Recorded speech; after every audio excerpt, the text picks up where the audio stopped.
I'm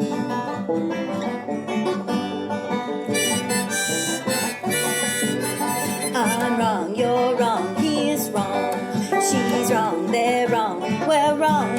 You're wrong, I am wrong, we are wrong. Seriously wrong.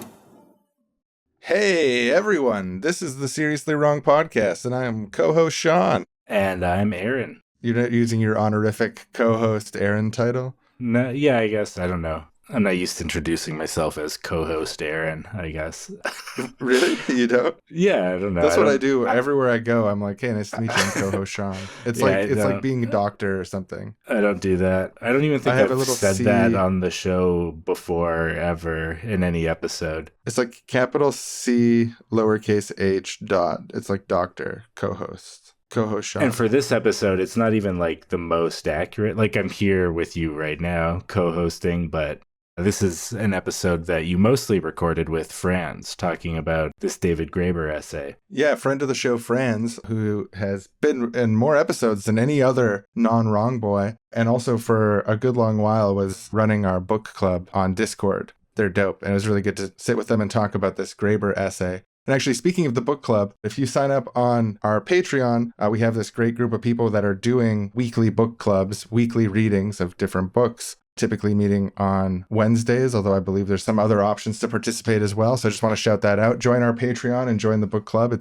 People have great discussions there. Yeah, this essay was a book club thing at one point. Yeah, it was. So yeah, definitely check that out. If you like the show and want to talk to more like-minded people, read stuff in a book club that's related to this, you can get that through our Patreon. And when you sign up on the Patreon, you get bonus episode every month and the whole back catalog of bonus episodes, archived episodes. There's a whole bunch of stuff on there. So yeah, head on over to the Patreon. It's how we keep doing the show. It's how we exist under capitalism.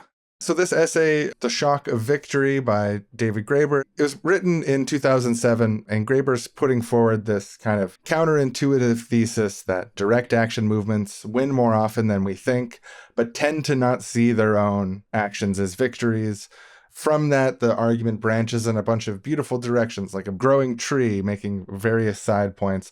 But kind of the key point is that by not being able to recognize our victories, we're not able to build a theory of change that sees these victories that we actually achieve as a cumulative process towards a revolutionary change. I think a lot of people who have done activism or are doing activism have experienced that feeling like you didn't win. I think that's pretty common. Like, you almost always feel like you didn't win. So it is pretty counterintuitive to be like, actually, with direct action movements, the left, we're winning more than we think. So yeah, stay tuned to hear why that is. We'll link the full piece in the Anarchist Library in the description, because there's lots of stuff that we wanted to get into, but we didn't have time for. And there's all these branching places you could go. And he makes, like Graeber always makes these fascinating, provocative assertions, like a lot of mind candy, a lot of things to think about. Definitely recommend checking it out after you listen to this episode or before you listen to this episode. It's up to you.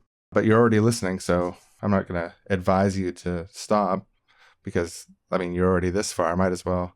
So yeah, I guess it's time for me to bow out. I will just bow out, like... What does that even look like when you bow? I guess you're like bowing and walking off stage, kind of. We'll do some sketches and stuff, but for the main discussion here, I'm bowing out. What came to mind with you bowing out was like you folding somehow, like folding beyond what a human can do and more like what a paper can do. Mm-hmm. And then somehow like flying against gravity out of an open window, but like not with fluid dynamics, but more like when you drag a JPEG across the screen, flying out the window as if you were dragged by a mouse, like the computer mouse. Yeah, that's interesting. When you started saying that, when you just said that I folded more than a human could possibly fold, I thought you were going to say that I was like folded in on myself in a way where it kind of like crunched down and kept folding into nothing until I sort of poofed out of existence by folding so small that I no longer existed. No, that sounds like bowing out too. I thought that's where you were going with it, but you described that. It's a fairly compelling description of what it might be like to bow out. Yeah. So, I'm going to bow out for now, but we'll be hearing from dear and beloved Aaron soon. But without further ado, let's get to the discussion with Franz. We'll have Aaron bow out and Franz bow in. Welcome back to Normal Tonight, the nightly news show where we report that everything is normal. Update on the unfolding situation from the activists attempting to block the oil and gas plant. They did not succeed, and that is normal. Meaningless wars continue to be waged. Children are massacred en masse. There is no end in sight, and peace talks are not happening. This is normal and expected. Politicians continue to shape policy based on the desires of lobbyists providing campaign donations. In effect, these lobbyists write and shape policy that impacts everyday Americans. Not normal enough for you? How about this? A class of elites continue to dominate us. Their system is continuously reproduced in public life, in the workplace, the household, and even in groups aimed at challenging this rule. This is how the system operates, and it is very normal. Global atmospheric temperatures have now reached 4 degrees Celsius of warming. Record heat waves continue to spread across the globe, leading to mass death, water shortages, and natural disasters. This is normal, expected, and a natural result of how our system functions.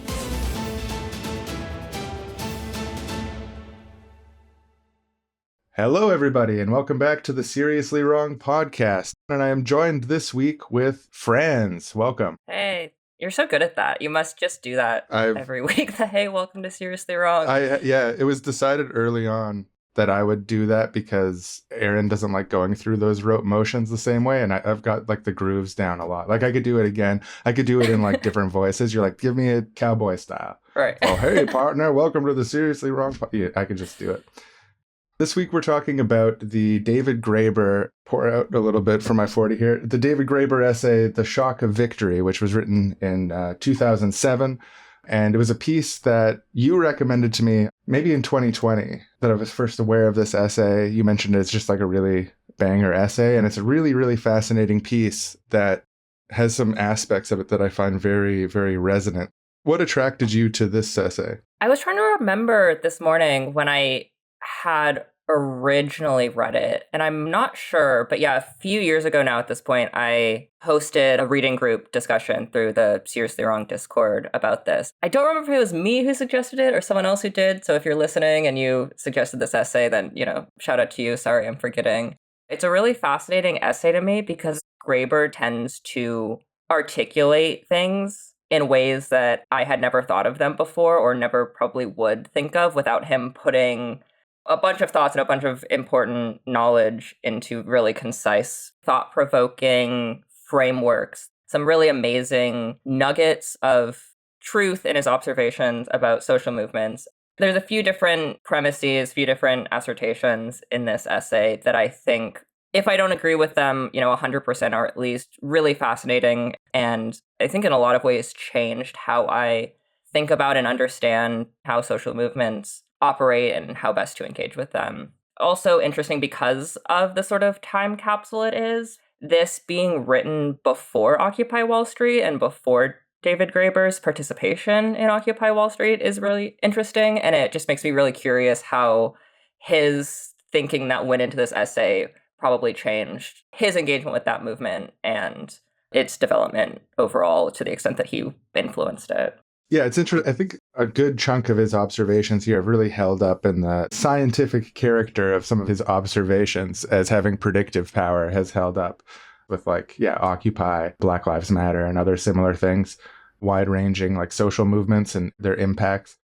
I just wanted to point out that the main thrust of this essay is these two case studies, the anti-nuclear movement and what he calls the global justice movement, Right. also known as anti-globalization or the alter-globalization movement. He uses these two case studies to extrapolate a lot of general principles about how social movements operate. And I think that is something that Graeber does a lot, and that's a critique of him I've seen in regards to a lot of his writing, from Debt to The Dawn of Everything. People are like, well, he's nitpicking. And to some degree, he is. You mean cherry picking? Yeah, he's cherry picking. He is an anthropologist, right? And I think that is part of why he writes this way. And not all of his pieces are strictly like academically rigorous. A lot of his writing is geared towards either popular audiences or movement participants rather than like a university or for the academy. And also, yeah, some of his generalizations are quite broad and they're not always 100% applicable, and people tend to get really caught up in that. But what I like about it is he is attempting to use evidence to back up his points, which is more than a lot of writers on these types of things do. And also, even where his arguments don't have 100% predictive power, I think they are almost always incredibly useful corrections to popular ways of discussing these things. You could really nitpick his cherry picking by saying, oh, here's all these counterexamples of where like this wasn't exactly true. But that's not what he's trying to do. He's not trying to lay out some like roadmap of how social movements always operate every time. These are some really useful insights into how social movements tend to operate. And by recognizing those patterns, we can improve our social movement building and organizing. Yeah, no, there's stuff in this essay too that I'm like, well, that's kind of a generalization. But I'm a big Graeber fan and feel like he's a big influence on my political development, which is no secret to people who listen to the podcast. But the older I get and the more different things I've read and the more historical context I've become familiar with and like arguments and counter arguments I've become familiar with, it just becomes clear. It's just so hard to make any generalization or like speak in terms of any broad principle without there being some objection, counter example, et cetera, et cetera. So I tend to be pretty forgiving of that as long as it's not making some sort of socially damaging point or something like that. And to his great credit, David Graeber is giving detailed accounts of specific examples that reinforce his point and that he's using his examples to make his point, which is much, much better than some of the other stuff you see in leftist writing sometimes. Someone will just make an appeal to like political identity and be like, as anarchists, we think this, blah, blah, blah, blah, blah, blah, blah. And it's like, okay, fine, I guess. Or like, as socialists, the socialist position is obviously that we should blah, blah, blah. Yeah, I get, like, sure. I don't think it's a very strong point to say, we are this, and this thinks XYZ, therefore you should think XYZ. Like, that's sort of like weird culty logic. To Graeber's great credit, he doesn't do very much like that at all. He's very focused on observing specific things at specific times.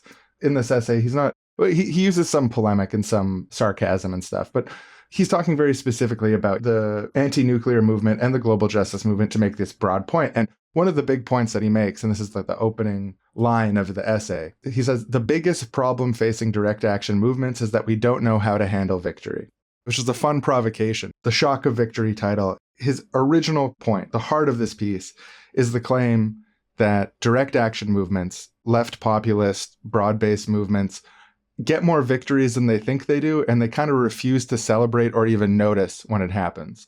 He draws out three initial propositions at the beginning of the piece, which the first is that the ruling classes live in fear of the people. They're genuinely afraid that they might be overthrown or they might be harmed, so they panic whenever there's any sort of successful movement happening.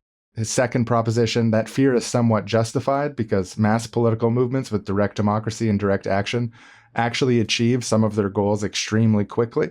And he sort of differentiates between short, medium, and long-term goals, saying counterintuitively that the medium-term goals are the ones that tend to be achieved very quickly. And his third proposition is that the real problem of these direct action movements is actually, counterintuitively, that we don't know how to take our victories. We start fighting each other, we doubt our own success, and by the time it's clear that we're winning or we've won, everyone feels like losers. They're not willing to accept the fact that they've won.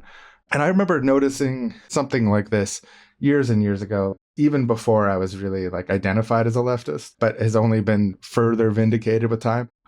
there's always this tendency among leftists to try to be most critical. And so if someone's happy about something happening, if there's been some sort of concession made or something like that, well, it can't just be like, hooray, we got a concession from the political class and now XYZ good thing is happening. Instead of, hooray, we got a concession. It's like, well, that was just a mere concession. It wasn't what we're really after. And it's like, well, of course. Did you expect, quote unquote, what we're really after to happen today? Like, obviously not. So like a concession is so much better than nothing. But it gets caught up in some of these meta debates about like who is most radical or less radical. And is it like a nonprofit NGO type success, or is it like a real radical success? This kind of stuff. But I've noticed for years and years that leftists tend to have this very critical perspective, which is good in many cases. But when it comes to being able to sort of pat yourself on the back once in a while and be like, no, we're doing all right. We're achieving things. This has an effect on the world.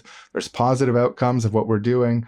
People are hesitant to do that. They're too hesitant to do that. And I think ultimately what I observe as a function of that is that there's this sort of endemic hopelessness amongst people who participate in radical politics. And there's many reasons for that, and a lot of them are external. But one of the reasons also is that we're not able to see positive movement. We're not able to see successes as anything more than the most minor interpretation possible, the most negative interpretation possible of any success. That arcing narrative here of this piece is really, really resonant with me. And I think it's something that we really need to do better on figuring out how to celebrate real successes proportionately without having those celebrations supersede the capacity to continue organizing or fight for the next frontier and so on.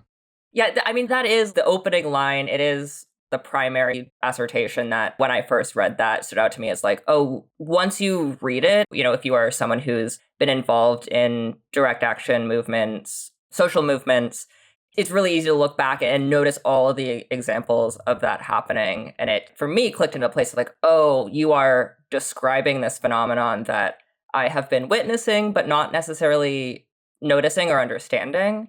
I think that shock comes from a couple different places. I think part of it comes from this lack of discussion about what the actual goals and strategies of these movements are. Like oftentimes when there are popular movements, people will have some idea of what the immediate goal is, right? Like in his two examples, the anti-nuclear movement and global justice movement, the immediate goals are almost always, shutting down some specific project or event, whether that be a WTO meeting, World Trade Organization meeting, or stopping the construction of a particular nuclear power plant. People have some conception of like, what are we doing here immediately in the moment? What is the specific issue-based action that we are taking now? And then depending on what your political ideology and background is, you might have some conception of what the ultimate goal is, whether that be some form of Marxist revolution or fully automated luxury space anarchism or whatever. You have some conception of like, what is the good place? What is the ultimate goal? But what isn't discussed or talked about is bridging those things. What actually are the medium-term goals? What does it look like to try and fight towards them? And if we do get a victory, where do you go from there? And then I think the other causes of this shock is also the concessions thing. Oftentimes, this inability to accept small or even medium-sized victories for movements comes from an overreaction against complacency or the fear of complacency, which I think is definitely to some degree needed. There do need to be voices and critics saying like, no, just because we, accomplish this one thing, just because there is this one concession doesn't mean we can stop. There's still so much more to do. And that is very true. But because of that dynamic of needing to be the most radical, needing to prove you are committed to the long-term revolution, proving your political identity, this necessary correction to complacency becomes this refusal to acknowledge that there was any sort of win, rather than recognizing like, okay, we won some things, but there's still more fight that needs to happen after this. Yeah, and I'm hesitant to like straw man psychologize people too much by talking about like political identity maintenance as one of the factors in this sort of stuff. But there is a real tendency around that with people having a sense of what they're supposed to say or what they're how they're supposed to, in order to be sufficiently radical and good. There is like a tendency, I think, not just in this case, but in a lot of things, to kind of overcorrect against who your perceived enemy is, almost like a schismogenesis kind of thing between liberals and radicals in this particular instance, but it happens in other places as well.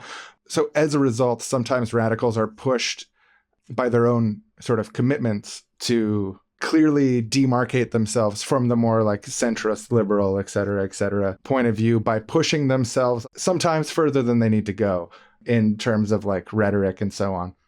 Not to say that people don't have sincere commitments around this stuff either, and that's what I'm talking about like armchair psychologizing and trying to like, oh, these radicals are just trying to impress themselves or others or whatever, because I've made that mistake in the past. And Graeber isn't even making the argument of, oh, just be happy with the small victories, like pat yourself on the back and move on. Like the argument is actually you'll be more effective at achieving your long-term goals if you're able to recognize the small victories where they come and build off of them, rather than just internal fighting over, whether or not a victory actually happened. It's like, okay, let's accept some wins were made, not everything was won, pat ourselves on the back, celebrate a little bit, and like get back to doing the work. You can have ideological commitments. Like I have very deeply held ethical commitments to wanting to see a world that operates in a much more just way than we have. So obviously I don't think that is wrong in and of itself, but if a sort of abstract commitment is superseding your ability to operate in and respond to what is happening in the world and the effects that your movement might be having on changing the world, then it helps your movements to recognize those victories and keep fighting, rather than being so married to the perfect outcome that you can't accept the intermediary steps on the way there. It makes me think of like cognitive behavioral therapy or something of like, if you're habitually always going to a catastrophizing mode around politics, where a success of any kind is always being framed against the ultimate success, which is seemingly impossible and far away, it's a malformed cognitive landscape for dealing with stuff. And there's a variety of social reasons why that happens in movements, but I think there is a value in being able to recognize yourself as enough, but also to recognize movements as enough, movements as achieving things and so on. And that's more kind of the point that I'm making here. Graeber's point is actually probably more interesting than that, because he's talking about in the short term, medium term, long term thing. Short term goals tend to be oppositional goals, like blocking something in particular, like a specific nuclear plant, or blocking a world trade meeting from happening and so on. And he points out that almost always these short-term goals don't succeed. And so people recognize that failure of the short-term goal as a general failure. And the reason why they don't succeed is because a lot of these goals are mediated by, I'm paraphrasing him with my own words here, but a lot of these short-term goals are mediated by a power broker, someone who holds power of it, makes the decision whether or not this nuclear plant is going to be built and so on. And they kind of have a de facto policy. The ruling classes of the world have a de facto policies that you don't let the protesters win. So even if you're doing something that's a horrible idea and the protesters are opposing it and all the evidence makes it look like a bad idea, to give them the victory, to give them the trophy of having successfully blocked it, empowers them and weakens you. So it's avoided at all costs. And then the long-term goals is something like radically transforming society. He gives the example in the direct action movements of the global justice movement and so on, of smashing the state and overthrowing capitalism. Could also have the example of building full communism, space communism, etc. The medium-term goals, he points out, actually are achieved very frequently, surprisingly fast. So he gives different examples of this, but in the examples of the nuclear movement, it's changing the public perception of nuclear as a source of power. It's stopping the creation of new nuclear plants. In the case of the global justice movement, it's disempowering the World Trade Organization. It's turning public opinion against the use of debt as an instrument of extracting things from developing countries and so on. It's not exclusively this, but For me, the standout medium-term thing that seems to exist across these different examples is changing public perceptions, changing consensus in society, and sometimes changing, as a result of that, changing the directionality of a specific issue, like the example of nuclear or global debt arrangements. Yeah, disrupting the political viability of continuing to operate in that way, whether it be in regards to world trade and debt coercion or so on. Because I think framing it just as like popular opinion, not that you did this just now, not that Graeber does this, but I don't know. I'm sort of skeptical of the like, oh, we just like changed popular opinion, therefore things are better. Because oftentimes policies are incredibly unpopular, but they continue to be implemented. So it's less about like general sense of popularity, but also the sense that some type of policy is not only unpopular, but that the population has the capacity to organize against it in a meaningful way, whether it's go to the streets in some sort of mass movement or take specific direct actions to oppose it and make the continued implementation of those policies very, very difficult and expensive for the state and private interests that are trying to push them forward. So yeah, not just the unpopularity, but that unpopularity actually making it much more difficult to carry out those policies in the future. Yeah, and on the example of nuclear, he uses the phrase delegitimize the very idea of nuclear power and begin moving towards conservation and green power, and legitimate new forms of nonviolent resistance and feminist-inspired direct democracy as things that were achieved by the anti-nuclear movement that, in a matter of a few years, are taken for granted later or not even seen as victories.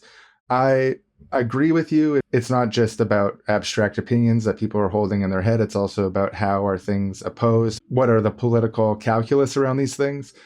But I know I'm such a bad materialist, but I really think public opinion and opinion in general and public consensus and conscience tends to be, and this is my personal sentiment, one of the standouts for me in reading this essay and thinking about it is that these medium-term goals he's talking about largely are about appeals to public information and conscience.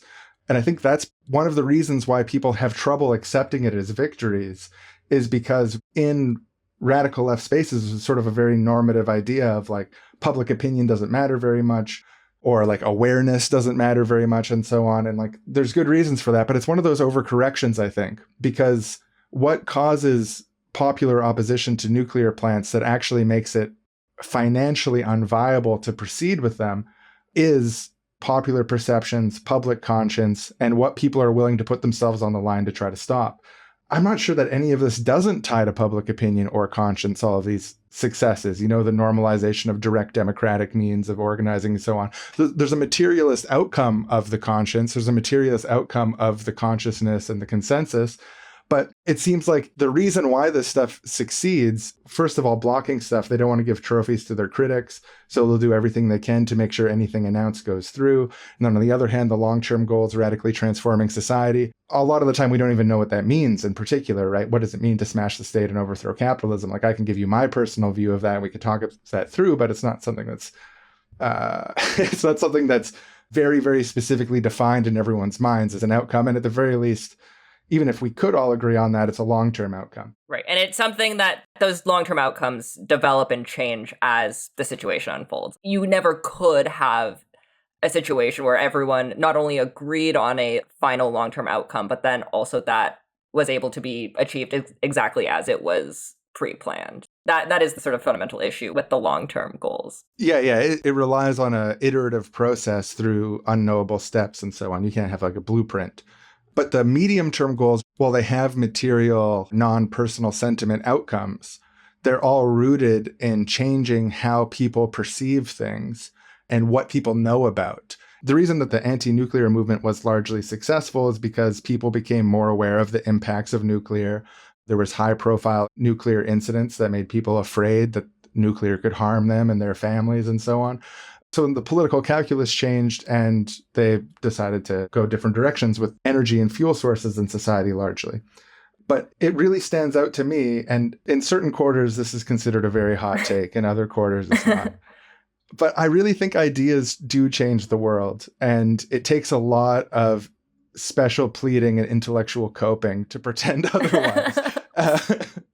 And these medium-term goals he's talking about, you know, the legitimizing of new forms of nonviolent resistance and feminist-inspired direct democracy, the blocking of the construction of nuclear plants, delegitimizing the very idea of nuclear power, and on the global justice movement, destroying the Washington Consensus around neoliberalism, blocking all new trade pacts, delegitimizing and ultimately shutting down institutions like the WTO, IMF, and World Bank, and disseminating new models of direct democracy. The degree that these things have been achieved as a result of these movements, they're largely rooted in people's conscience and reflection and public sentiment mediated by information and ideas.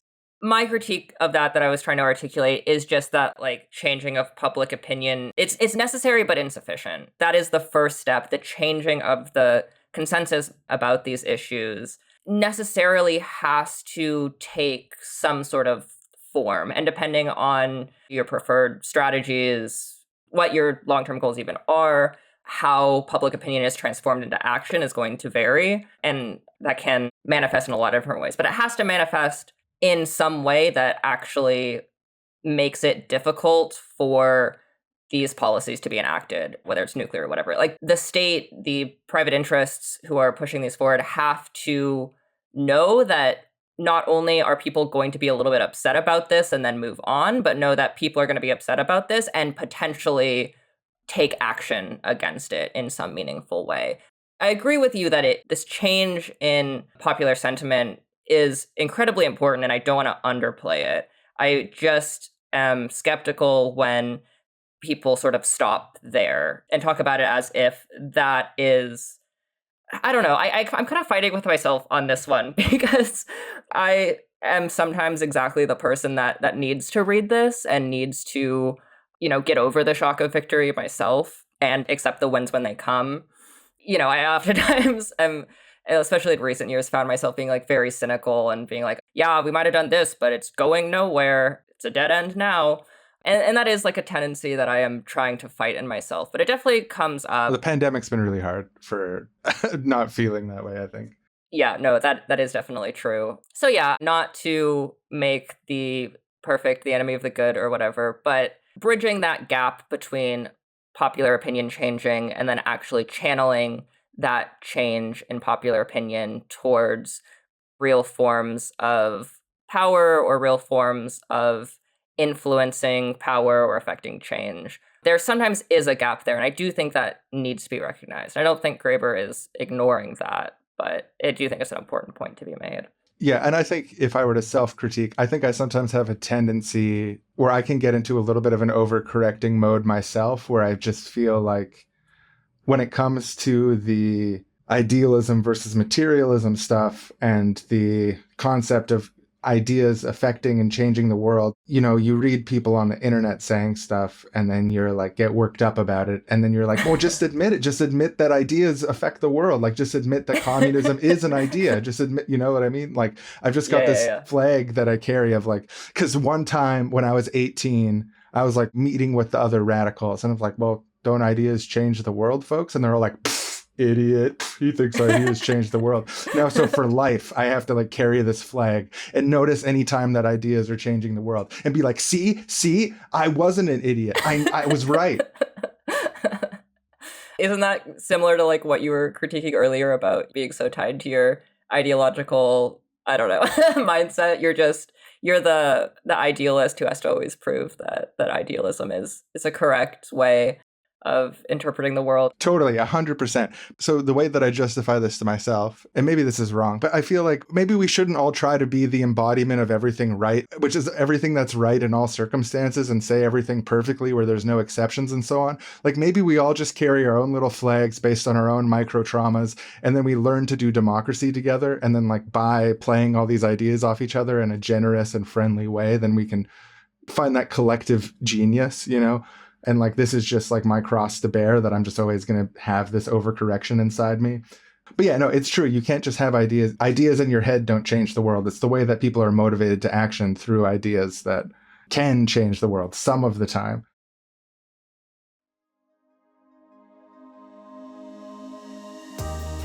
We now go to a General Assembly at Occupy Wall Street in the year 2024, in an alternate universe where the camps were maintained over a decade, always growing in power, succeeding in getting many of their grievances addressed through both institutional and direct means. Hey everyone, thanks for coming to the General Assembly. Now, I'm sure you've all heard the big news.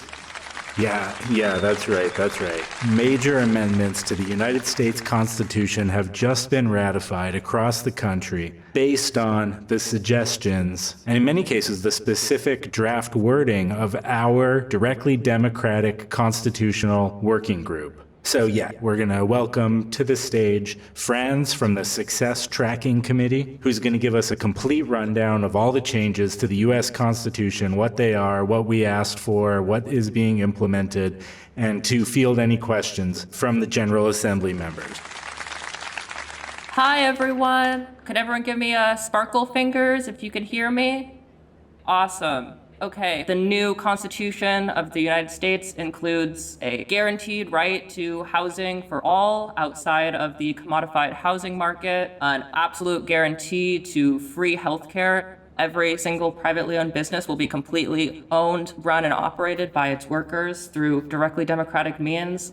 The federal government has officially recognized our network of general assemblies as a legitimate governing body that has equal say over decision-making as the pre-existing political institutions. All foreign wars have been ended, and there's a commitment to providing reparations to historically exploited regions that haven't been able to benefit from their own natural resources because of the plundering that they've experienced from first world capitalists. All the oil and gas and fossil fuel executives, their trial at The Hague is starting next month, so that is going through as well. I will have an update on their cases in the International Criminal Court of Justice, probably at the next General Assembly. There was some pushback about abolishing private property, but we did manage to get most of that original language in the final Constitution. Yeah, basically all of the non-negotiables that we had in there were completely ratified, and yeah, this is a really big moment. Big round of applause to everyone for that. Big pat on the back, everyone. Oh, great. That's just great. All of our ideas It is great. have been fully captured by the establishment, is what you're saying. The things that we've been working on, they're happening. So yeah, that is... So the politicians won. We won. They've taken all of our energy, all of our values, and now Politicians, they're being forced to do what we want because of the power of our directly democratic institutions. This is a win. something's not working here. We need to reevaluate our strategy. You know, I was at the store the other day, and they were selling shirts that said housing for all. Selling shirts that said free healthcare, you know, America's new constitution. They're celebrating it. They're actually celebrating it in stores. Well- Our anti-capitalist ideas are being commodified by this. So, like, where's the disconnect? Yes, it's true that we haven't abolished the commodity form, but that store is actually cooperatively owned and managed by the workers. So, you know, all of those funds from buying those shirts will pay the living wage of the workers who are producing and selling those shirts. Paid under, so you're talking about markets. So capitalism has found a way to win. Capitalism has found a way to say, oh, I'm accepting you, the Occupy Wall Street, I'll profit off of you, you know? This was supposed to be a revolution. Well, who's the profits of that store you're talking about? They're being reinvested back into the community. There's no outside investment here. It's directly controlled and managed by the workers and the consumers. And America still exists. You know, you can rename it all you want. You can change the flag all you want. You can dissolve the military and police if you want. But at the end of the day, we're still living in evil America. Evil America that's done so many wrong things throughout history. And there was never that moment where it collapsed and crumbled and was replaced from the ashes. So it's like, I think every movement after 12, 13 years of alleged success after alleged success, you have to take a step back and you say, how can we really challenge the system now? Because this isn't working.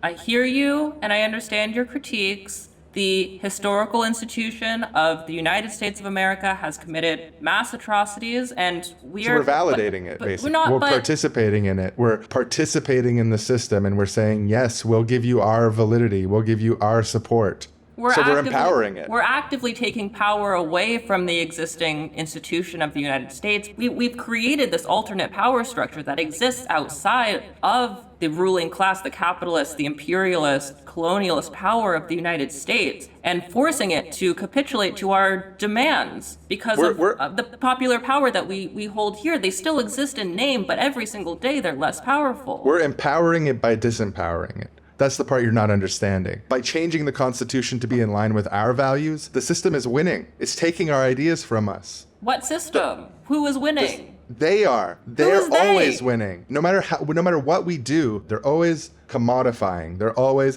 now the politicians say that they agree with us, and they get to be legitimized by that. I understand and I hear the complaints. If this is something you're really concerned about, I suggest that you join the Delegitimizing the Existing Power Structures Working Group. They meet once a week. They are currently working on a plan to counteract the legitimization problem, but I think we need to recognize in real material terms, the ruling class, as it has existed in the United States for the past centuries, is materially less powerful. We, through our directly democratic confederation of General Assemblies across the country, are forming real power structures that are pushing through our demands and fundamentally changing the fabric of society. We are winning. And that was a General Assembly at Occupy Wall Street in 2024, in an alternate universe where the camps were maintained for over a decade, never shutting down, always growing in power, and succeeding in getting many of their grievances addressed through institutional and direct means. And now, back to our show.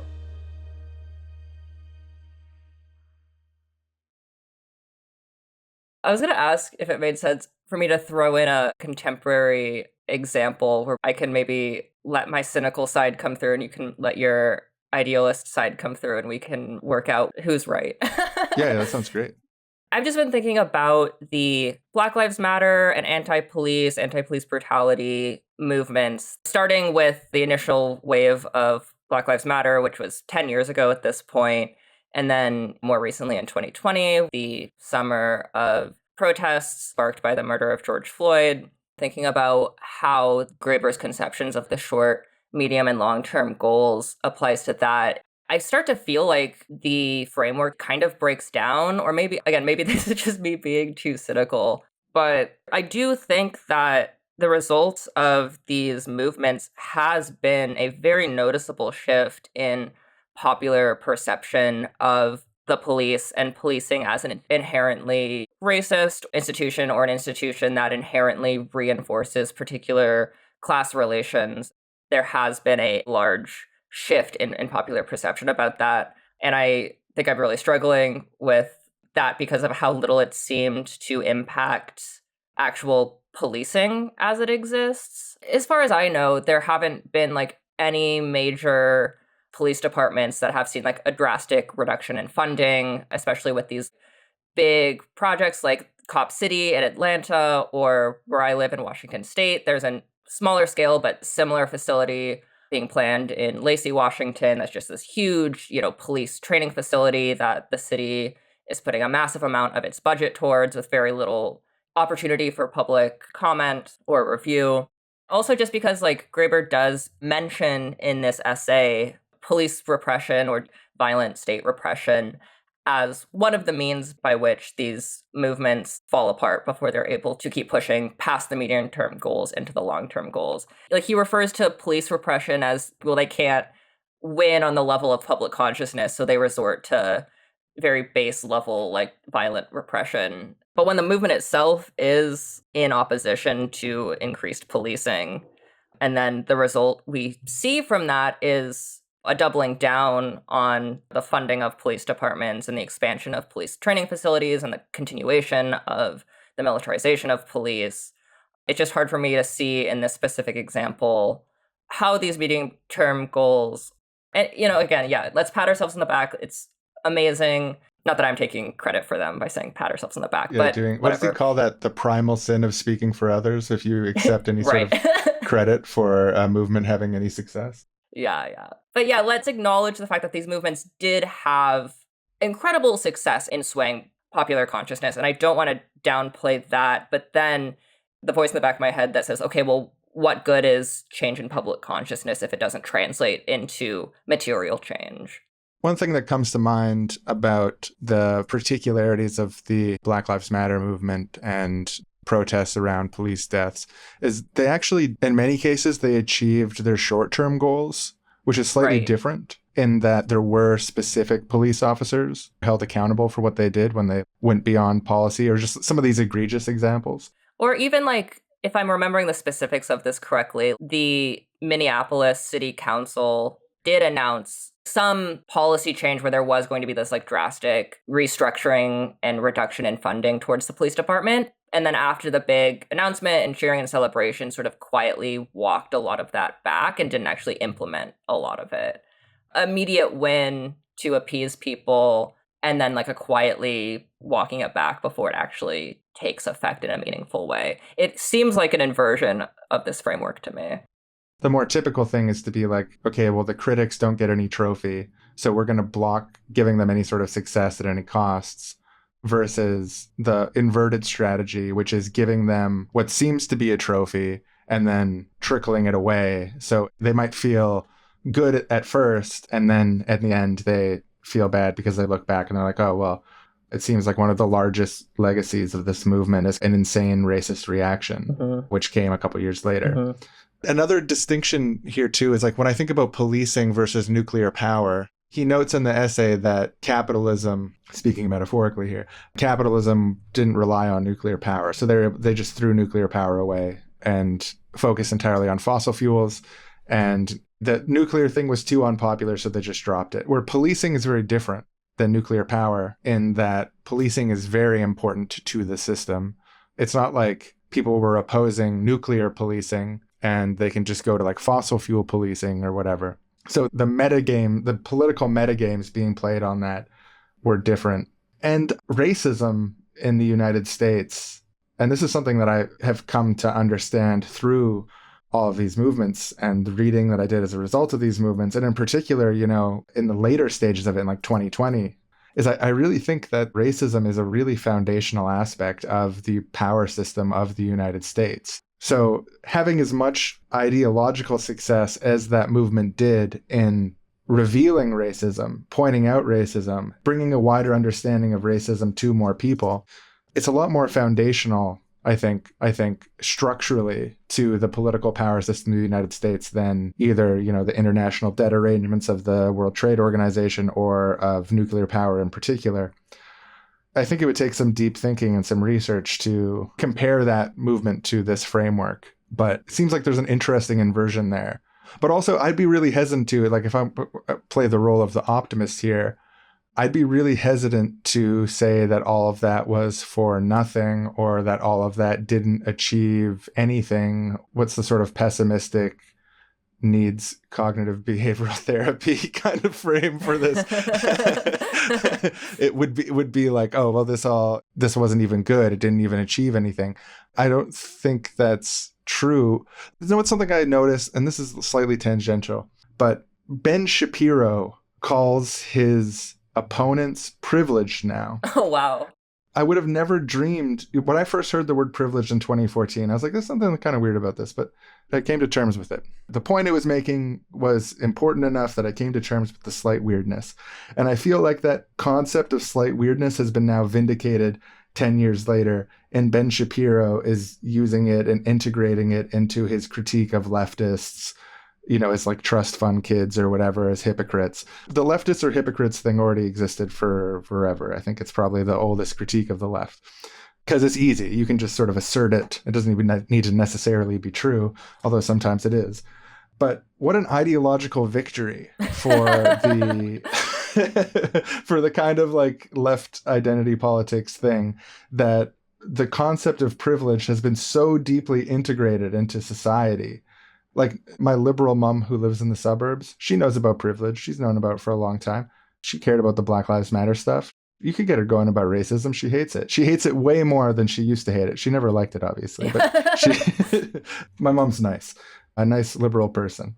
But yeah, what a coup that the word privilege is now broadcast every day on the Daily Wire network. Yeah, and I don't know that necessarily means that we're closer to like our ultimate goals or something like that. But I think there's a lot of stuff that's like that when you have a racial justice movement like the series of protests around police violence and white supremacy and so on in the United States. There's resonances that stick around afterwards through various and unpredictable forms. Like that's a funny example. It's probably not an impactful example, but I'd be really hesitant to write it all off as for nothing.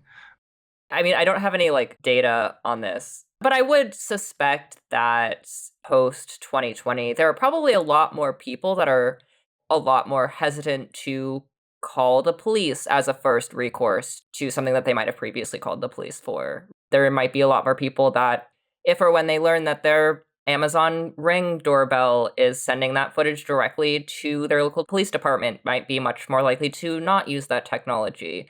I think there are ways individual people's behavior has shifted along these lines. And not that that is a complete victory, but that isn't nothing. And the cumulative effect of potentially millions of people changing their behavior in those ways does have a material impact on how communities engage with police and the legitimacy they have within those communities. Yeah, again, without having specific data about have the number of calls to police gone down in any significant way? I don't know. But that is potentially one area where changing public consciousness would have an effect. Yeah, and I feel like the political costs also of certain egregious policing practices in at least some places have gone up.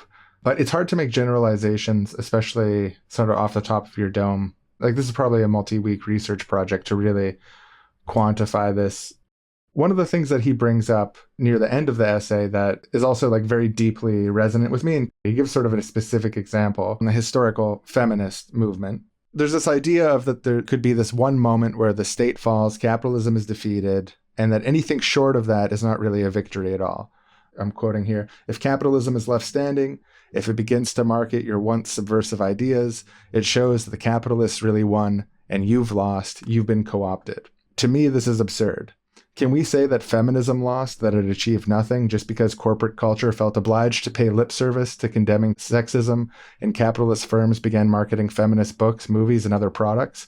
Of course not. Unless you've managed to destroy capitalism and patriarchy in one fell blow, this is one of the clearest signs that you've gotten somewhere." And I think on the example of the Black Lives Matter movement and the kind of the complex questions of what were the outcomes of it, I do think that now there are discussions about race happening in institutions that you wouldn't see in earlier eras. There's discussions about white supremacy and also consumers are being marketed things couched in the once more radical terminology of racial justice. So it's true that capitalism was not overthrown and that white supremacy as a political system of suppression still exists. At the same time, there's signs that we got somewhere with it. And this is, I just caught myself using the word we, talking about the Black Lives Matter movement, doing the primal sin, in Graeber's words, of speaking for someone else. But why can't participants in movements for justice take credit and victory for successes that we had as a group? When it comes to race, there's some particular reasons why it would be good for me to not say that I did that. But I think a big part of what he's saying here really applies very cleanly to the movements for racial justice in the United States and some of the changes that we've seen in terms of common sense. Yes, certain things weren't achieved, and there were certain trophies that the power brokers didn't want to give us, and white supremacy and policing are still very institutionally tied up in the United States power system in terms of political domination. But there's a lot of signs that we did get somewhere. The existence of corporate PR bullshit version of racial justice. Sure, it sucks and it's inadequate and probably creates like a lot of resistance in some ways from its folly and from its self-interested corpo kind of bullshit. But at the same time, there has been a consensus shift among people of conscience when it comes to matters of racial justice and policing since then. I've seen a big shift in political organizing spaces that I've been a part of, but also just generally like in leftist discussions about what is taken for granted. I feel like even the critics of identity politics in left spaces that you see, their baseline has shifted since Black Lives Matter stuff started. Because identity politics has always had that sort of like good identity politics versus that bad identity politics, internal discussions, and like what specifically are people talking about when they critique it and so on. I feel like there's been a shift in what the norms are, or like how much indifference to race and racism is one permitted to have while having these discussions has changed, like compared to in Occupy. There was people that I talked to and debated who were basically just fronting the line of just like, well, racism's basically done. We shouldn't talk about it anymore. I think the only thing keeping racism going really is all this talking about racism stuff. Whereas like post Black Lives Matter, you don't really run into that in left spaces the same way anymore.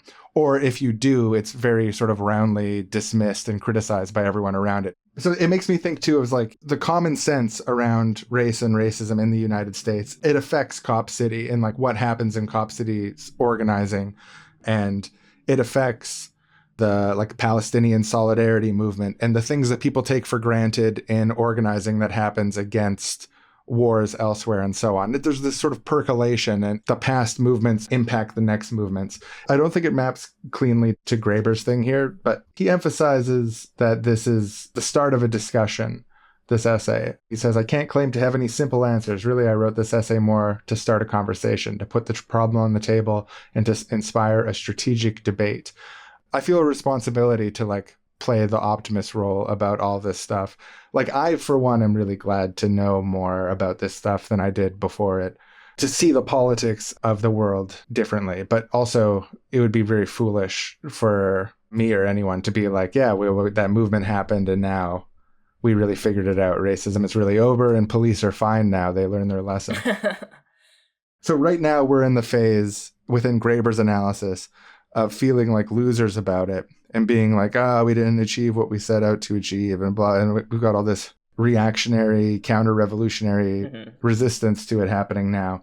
But in the long run of history, we're probably going to look back and be like, we didn't even realize we actually won in this way and this way and this way. I think there's a real possibility of that.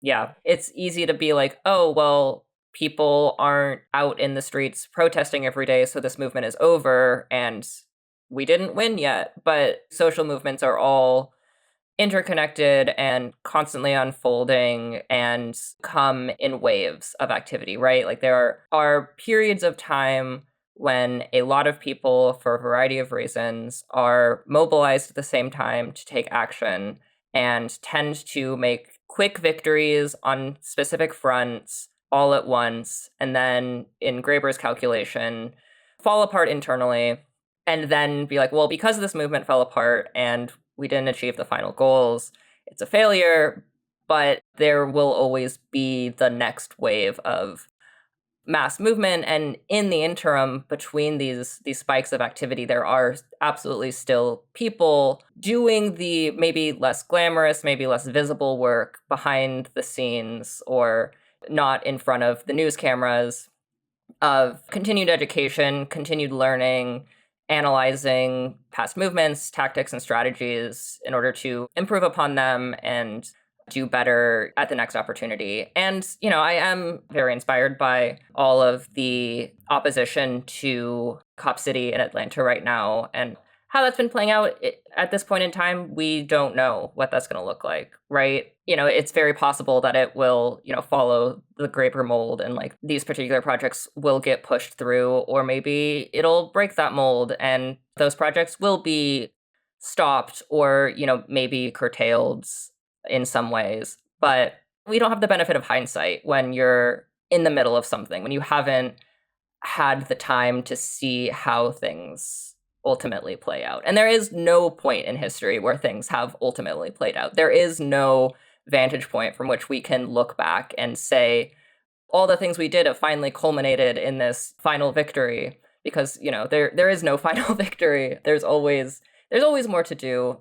To some degree, I am just falling into the exact same trap that Graeber is critiquing by being cynical here. And then in other ways, I think recognizing that there's more work to do and that there are still more victories to be won. Hey, Mr. T. Spiller, do you have a minute to talk? Joshua, come on in. Kate was just in here. How are you doing? I'm doing okay. Actually, did you hear everyone saying that Miranda's family can't afford to get her braces for her? Did you hear that? No way. They can't afford it? Poor. No wonder she dresses like that. Oh, Mr. T. Spiller. That's fucked up. Yeah, no, you're right. Don't tell her I said that, of course, obviously. It's just between you and me. Yeah, maybe her dad shouldn't be gambling so much. You said it, not me. You said it. But yeah, apparently her mom's really ashamed of her own crooked teeth, so she wants to get Miranda the braces. That's what Jane was saying anyways. Right, Jane. Wow, that's another one too. Do you know about Jane? What's going on with her? Yeah, you mean Jane from the anti-war group, Students Against the War? Yeah, exactly. She has a lot of problems. Everyone thinks she's this little Miss Perfect, right? And don't get me wrong, she does some great work, but she is in here every single week with these major problems that honestly I think are starting to affect her activist organizing a little bit. Oh, she comes in here? Oh, all the time. She does it after school, after volleyball practice. So, it's like an hour after all the other kids have gone home. She doesn't want people to know. So don't tell anyone. My lips are sealed. She is just constantly overgeneralizing, whether it's activist organizing, whether it's problems with her boyfriend, problems at home. She has this black and white way of looking at things, really polarized thinking. Right. Something goes wrong and then suddenly everything is horrible. It's a big catastrophe. She's really prone to disqualifying anything positive. Any achievements they make in activist organizing, it's never good enough. Anything her boyfriend does for her, it's never good enough. Her parents didn't get her the right birthday present. It's everything, all over the place. Then she starts jumping to conclusions about people. She's trying to read their mind, tell their fortunes with her sort of anxiety spirals that she gets into. You didn't hear that from me. Obviously that's private between me and her, but... Of course. I mean, that's actually kind of seeping into her political work, isn't it? These cognitive biases are kind of oh yeah, some of the recent actions they've been taking in the anti-war coalition. I'm like, where did that come from? But it makes sense. It comes from Jane's faulty reasoning. Yeah, I'm trying to teach her a little cognitive behavioral therapy, but it's an uphill battle. Some people take to it and some people don't. What's the dish with her and her boyfriend, though? I haven't heard anything about this. I've said too much already. Maybe we can get into that next time. But you came here for a reason, right? So what do you need help with? We're here for you. Yeah, honestly, I'm feeling a lot better now. Oh, good. Yeah, no, talking to you has been great and just really helped, Mr. T. Spiller. Yeah, no, it's just it's stupid. It's small. It's just my you older can brother. Tell me. I won't tell anyone, obviously. So you're safe exposing any of your dark secrets with me. Oh, thank you so much, Mr. T. Spiller. Yeah, well, it's just that my older brother killed himself recently, and he said that Jesus. Wow. The capitalist death train hurtling towards eco-apocalypse was too much to bear any longer, and he just got laid off recently, and he was going through a lot. But I feel so much better now. I'm not even sure if I want to talk about it. Yeah. Anyways, so Jane... Please just tell me a little tidbit, a little crumb about her and her boyfriend, because that just sounds so juicy.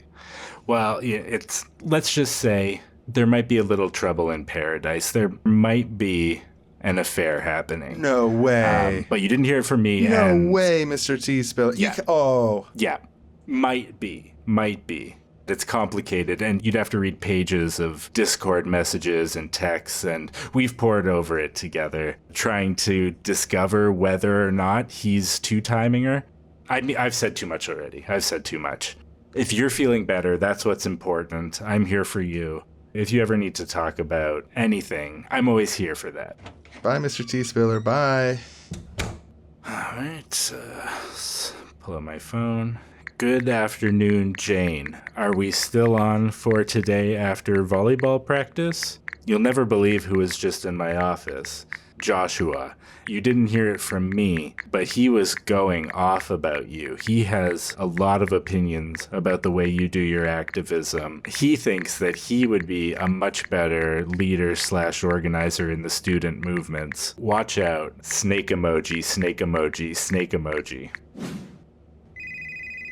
Hello, Mr. T. Spiller's office. Hello, Mr. T. Spiller. It's the principal calling. How are you doing this afternoon? I'm doing amazing, Mr. Principal. How are you? How's the wife? How's your issues? Oh, everything's good over here, Mr. T. Spiller. You know, I do have that private medical issue that we've spoken about in the past, but seems to be mostly resolving. I'm glad to hear that. And I'm sure, not that I would ever tell anyone, but if anyone else knows about it in your life, I'm sure they're glad to hear about that too. Well, thank you for saying that and clarifying all of that.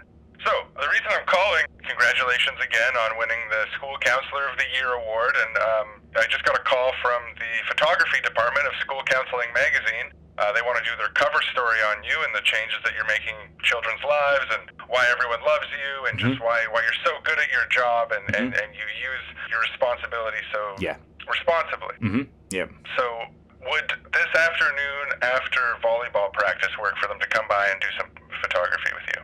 Oh, yeah, I'm wide open today after volleyball. Nothing important happening. Oh, perfect. They can do a photo shoot. They can do whatever. That's wonderful. I'm so glad to hear that you're wide open. You have nothing important then. Okay, well, thank you, Mr. T. Spiller. We'll follow up soon after it's confirmed. Perfect. Thank you.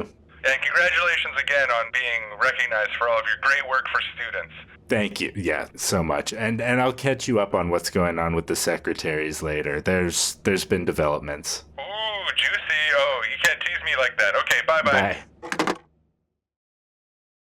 The other contemporary post-2007 movement, maybe worth analyzing through this framework, is Occupy, Occupy is basically when I became acquainted with anarchist, social anarchistic ideas, when I became acquainted with Graeber, had my politics develop in a direction that was partially in the orbit of Graeber. I mean, one of the criticisms that Occupy always got was the lack of demands, that there was supposed to be something that they were asking for, or we were asking for.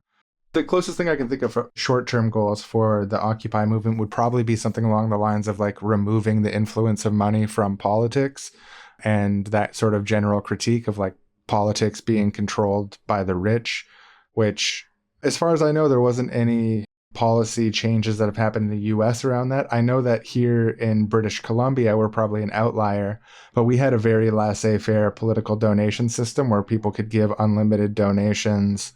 This would be up until like 2017, so some significant time after Occupy. But Occupy Vancouver was quite big. And in 2017, there was a change in government. Social Democrats came in and they changed the campaign finance system. This is like slightly post-Bernie, who we could also say the success of Bernie, sort of a downstream, secondary, medium-term goal type thing, although I know anarchists would object to that, many of them. But like really what Occupy did in terms of the medium-term goals that fit this criteria is it brought class consciousness to the forefront. It framed what was happening in people's lives in the United States and elsewhere in terms of a fight between classes, the 99% and the 1%. Is sort of the meme of Occupy. Since then, what might have been in previous eras or time periods fairly radical sentiments about class distinctions in the United States or in Canada became very normalized. I know that it changed the way that I thought about politics and many other people as well. There's been multiple times where I'm out in public and people are getting racist, like some stranger on the bus or whatever is getting racist. And I tried doing this once and it went so well that anytime I get the opportunity, I try to do it, which is that when someone's being racist, I reframe what they're saying in terms of, hey, we're all poor here. The rich are the real bastards. And, you know, the rich love it when we fight about what race we are. And every time I do it, maybe except for one, and there's probably about 4 examples of it. So 75% success rate. There might be 5. Anyways, there's a commonsensical kind of thing around fuck the rich that is like a post-Occupy thing. And I've seen in real time a guy acting racist become softened by it. He's like, oh shit, I'm actually helping those rich bastards by being racist. I don't know if this is like, I'm not giving this as advice to everyone as some magical cure-all or whatever for the world. Give the class consciousness to the racists that we run into on the bus. But I've encountered this multiple times since Occupy. And like I've got good reactions from that. And I feel like I want to attribute part of that success to Occupy and changing the social dynamics. The common sense has been shifted, and I think as a result of Occupy. And then Bernie is a good example of that. Bernie's 2016 campaign, 2015 campaign. I remember talking to friends at the time of being like, this is a cultural victory for Occupy. I mean, he's like very directly using those talking points of Occupy and responding to the shift in political consciousness from his critique of billionaires, like using the term 1%. You mentioned like the US not having any major shifts in like campaign financing, but I think Bernie really made it popular to forefront the fact that he wasn't taking big donations. Like his campaign was largely financed by, small individual donations. And that I think has become more popular amongst politicians at various levels of government. And again, from like an anarchist perspective, you can argue about whether or not that's a win, but it is like a very concrete thing you can point to about how people view the ultra wealthy and their role within political decision making. Yeah, and here in BC, post Bernie, the Social Democrats, they got it in 2017, and they have done some other stuff that we don't need to get into right now. They're very much Social Democrats. Yeah. But they did put in campaign finance reform, and they brought in different taxes that specifically target the rich, like this luxury tax, this empty homes tax, stuff like this. It was all very downstream from Occupy. I think another, I don't know how directly this is a knock-on effect from Occupy. In the last few years, like something else we've really seen happening is the proliferation of unions and efforts to create unions in industries that have not traditionally been unionized, particularly the service industry, Starbucks workers unionizing workers in industries that didn't really exist during like the heyday of unions in North America, Amazon warehouse workers, low-level tech workers, these sorts of industries that haven't been traditionally unionized, having a really big union push over the last few years. And that's been really cool to watch unfold and see those victories when they happen. And again, very easy to be like, well, union membership is still down from its peak, but there is this upward trajectory. And it's very cool to see these unions learning from the mistakes of some of the historical unions that became very bureaucratized and top-heavy and ineffective in some regards, and try to incorporate that into how they are forming and structuring new unions in novel circumstances.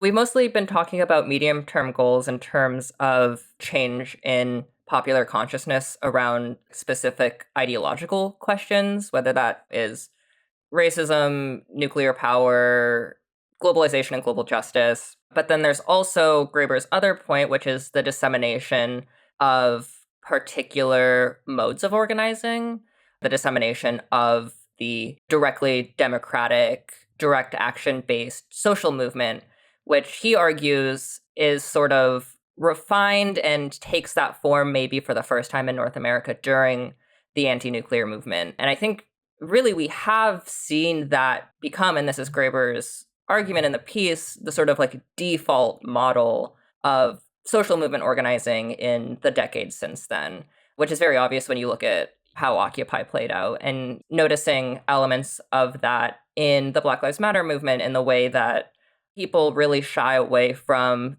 top-down, party-based models of organizing that I think really dominated much of the left in North America in the 20th century, being usurped by more participatory models in more recent decades. This connects to what we were talking about with regards to like these victories building upon each other and providing opportunities to learn and improve and continue social movements differently and betterly the next time around.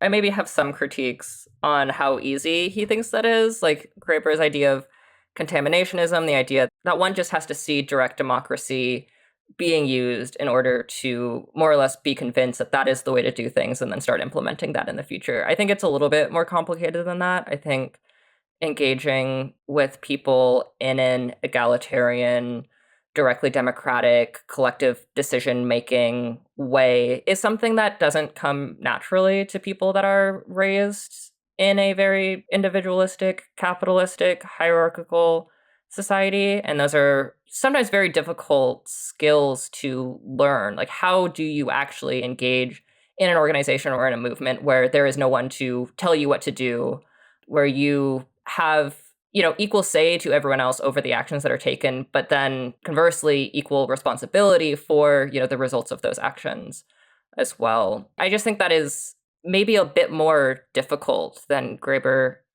sort of implies in this piece. And that's not to say that that hasn't been a process that's been happening. I think it is absolutely true that that has become more or less like the default mode of engaging in social movements. But just that I've also seen big general assemblies that fall apart into, discussions of really peripheral maybe important, but not relevant or immediately necessary to talk about discussions that, then derail the whole meeting and make it really difficult to actually try and get something practical or immediately effective out of these, big General Assemblies. And I've seen that sort of poorly done General Assembly really sour people to that mode of organizing as well. So that is something I am aware of and think needs to be combated. And I think the way you combat that is mostly by recognizing that engaging democratically in organizations or movements does not come naturally. It is like a skill that has to be learned.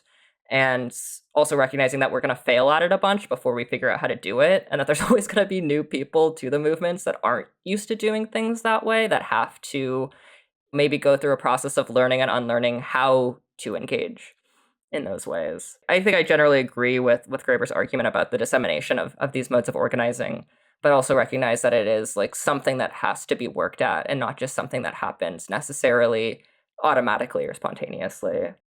That doesn't stick out to me because I'm one of the rare people from people that I've spoken to that I went at Occupy Winnipeg in 2011. I'm one of these contaminationist sort of people in that I participating in this direct democracy, being inspired by the images out of New York and doing the General Assemblies with the whole twinkle fingers, the whole 9 yards. I was like, holy shit, this works. I was at meetings where it worked and it went so well. And I was a frequent facilitator at Occupy Winnipeg in the first month. I just had these experiences that were like resonant beyond any sort of democratic experience I had in my life. And so like I was contaminated. I've been contaminated. I've been chasing that high ever since. I know that it works. I know that democracy works. I've felt it. And like, I don't know that I would have ever been convinced by arguments otherwise. If we do it this way, then it might work and blah, blah, blah. Like a lot of that stuff, I'll read it and I'll be like, yeah, okay, yeah, right, Bookchin. Yeah, face-to-face is great. You should try it. But yeah, like I know that Aaron recently mentioned to me that he went to an Occupy Vancouver General Assembly and a guy started talking about chemtrails and no one interrupted him. And he was like, all right, I got enough out of this. I get it. But yeah, like I'm contaminated in the sense that I've experienced that and I've facilitated that where it went well and I know that it can work. And when it does work, it is so beautiful, it is so effective, and it is so mind-changing. And that contamination effect is really there. Like, I'm not trying to downplay that. But yeah, when it goes bad, it's so bad. Yeah. But then also you go to these party meetings where there's a small faction trying to get their votes through and all that kind of stuff. And you don't know Robert's Rules of Order. So yeah. Yeah, you know, even the worst Occupy General Assembly that I ever went to wasn't nearly as bad as the worst Robert's Rules of Order meeting I've ever been to. It's like a scale of difference. It's like the difference between 1 million and 1 billion, you know? They sound similar, but they're just incredibly different numbers. So yeah, I think there is something to that, but I think you're also right that it requires a lot of work and requires really good facilitation. And successful facilitation requires something that's hard to find, which is someone who is outspoken enough, someone who's confident enough, who can command people's attention, who can do in a typical non-facilitated space, could potentially steamroll everyone. And that person has to voluntarily not steamroll and just do the opposite, actually remove their own voice from the conversation. Yeah. So that makes it really hard to find. But I think that's a big part of like the challenge of democracy in general. It's like, how do you find the right referees, people who are willing to temporarily, in a limited sense, abdicate their own voice in order to make sure everyone else's voice is heard in a really meaningful way. It's a good thing about direct democracy also. It's like, it's an embodiment of what democracy is in a way that if you experience it, then you really know. And it's like, I'm going to know for the rest of my life what democracy is. And sometimes I'm going to struggle to put it into words because the knowing runs deeper than that. So I think that's the truth of the contamination thing, although I think your critique's also right. We now go to a General Assembly of Occupy Wall Street in 2012, immediately following the eviction of the camp by police. Activists are scattered, and popular opinion has turned against the encampments. Our remaining occupiers meet in a church basement for a report back from the Success Tracking Committee. Hey everyone, thanks for being here. Five of us. This is really great to see such a big increase in participation. So I've got a report back from the Success Tracking Committee. Now, obviously, it's been a challenging couple months. We've had to deal with violent police repression. Many of our people have been arrested and criminalized for participating in the public demonstrations. And the popular sentiment is kind of confusion about what the point of all that was. And I know a lot of people have felt defeated, and many people are staying home or focusing on other things. Some people are, decided they're going to focus on trying to, one of them told me recently, I'm going to focus on getting my money up. I can't do this activist stuff anymore. And I get it. It's been a challenging time, but there is a silver lining to every cloud. And us at the Success Tracking Committee have actually been tracking some of the ways that, although it might not look like it, we are indeed winning. One of the ways that we're winning is that we've actually normalized a lot of things. So things that were seen as abnormal or weird, like not having demands or setting up camps in a park, these have become normalized. They've got a lot of media exposure. And we've also participated in democracy in public in a way that now it's been normalized. So more people can see that, and it's just a tool in the toolkit for the future. It's subtle, but some of our ideas have kind of percolated across society. You hear conversations, stuff that no one was saying a year ago, that now you're hearing more and more people say. So although it's really hard to track, and it's more of a vibe-based thing, the discourse has now changed in the wake of our encampments. So that's a really positive step. It's another way that we're really kind of winning, if you think about it. Yeah, just the other day, I was on the bus overhearing two people talking about how direct democracy is never going to work, and how people who set up tents in parks are disgusting, gross, shit slingers who don't contribute anything good to society. But it really made me think, people are talking about us, no one was talking about doing direct democracy in the park until we put that conversation out there. All press is good press, and, it seems like the powers that be have successfully really, delegitimized us in the eyes of the general population. But the fact that they're even talking about us at all, I think we really should pat ourselves on the back for that one. Yeah, absolutely. I mean, you would hope that people on the bus would say, I support direct democracy. But really, the second best thing behind that is I'm aware what direct democracy is, and I virulently oppose it. And we've managed to achieve that much. And that's a first step. And that's part of how we're winning. I mean, another thing is the laws are really changing around what we can or can't do in public places. My friend Sammy, actually, his prison sentence got reduced down from 20 years to 15 for stepping off the sidewalk during a permitted march through town the other day. So yeah, it's great that when you go slightly off of the permitted march zone, that, prison sentences are so short for that now because of all the work that we did. And that's the type of thing, that's the type of success that we're talking about. Well, the reason why we have the Success Tracking Committee is because so often people can be so down on stuff, right? And we're not paying attention to the little victories. And that is one of the little victories, is now we've secured that stepping off the sidewalk during a permitted march is going to be only a 15-year sentence. And that's the kind of stuff, that's why we do this. And people often kind of sleep on that, some of the successes as well. And that was a meeting of the remaining activists from Occupy Wall Street in 2012, after the movement had been completely destroyed and delegitimized. But they still held on hope that their little victories mattered and would eventually build towards long-term, lasting social change.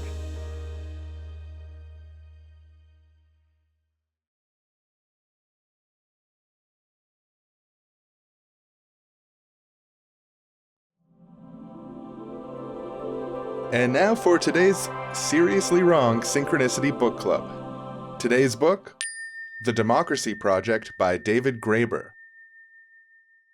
Yeah, since our last discussion, I went back and reread parts of The Democracy Project where he attempts to analyze Occupy Wall Street, how and why it happened, what its lasting impacts were. Particularly what I was interested in was looking at the ways that Graeber's framework from the essay, The Shock of Victory, about short, medium, and long-term goals applies to Occupy Wall Street from David Graeber's own perspective several years later. Because David Graeber was very involved in Occupy Wall Street. I think, oftentimes gets credited as sort of creating it or something, which he did disagree with, but I think it's clear he was pretty involved in and influential within it. And it is very clear to me from his writings about it after the fact that he was thinking about and incorporating some of his critiques of social movements, trying to make Occupy Wall Street somewhat resistant to the types of pitfalls that he is outlining in The Shock of Victory. And I think one thing that's talked a lot about in terms of Occupy is the lack of demands and whether or not that was a good thing or a bad thing, whether or not it was effective. And yeah, after reading The Shock of Victory and The Democracy Project, it seems to me like, at least in part, that may have been an attempt to sort of subvert the phenomenon of the failure of short-term goals within social movements, right? Like if there are no specific short-term goals, at least as they relate to the existing political order, there's no way for those goals to fail. And maybe that's sort of a funny way of looking at it. But if a movement doesn't have particular demands on particular political institutions, there is no way for those demands to either succeed or fail because they don't exist in the first place. And so it becomes a movement that is almost purely focused on these more medium to long-term goals that have to do with a more fundamental transformation in the social structure rather than immediate concessions from existing power structures. Yeah, I guess there's kind of that sense of like the occupations and the structure of the occupations as a type of embodied demand in themselves and demanding this participatory environment by creating it, like not asking permission from anyone, not being like, will you let us set up a direct democracy, but instead just like doing direct democracy. And I know that my experience of participating in Occupy was really invigorating and energizing. Right. Like the occupation was the short-term goal, was setting it up and practicing direct democracy. And so in that sense, you could say that within the Shock of Victory framework, the failure of the immediate goals was the eventual eviction of the occupations. But I don't think there was any impression that these particular occupations would last forever, right? Maybe that's not true. I wasn't there. I'm sure there were fringe people that thought so. But yeah, it's interesting to me because I feel like there's been so much debate after Occupy about whether or not like having no demands was the right move or not. This was the first time I had thought about it within this framework of if we understand that the short-term demands are not going to be met anyways, maybe we just skirt that issue altogether by focusing on the medium-term goals to begin with.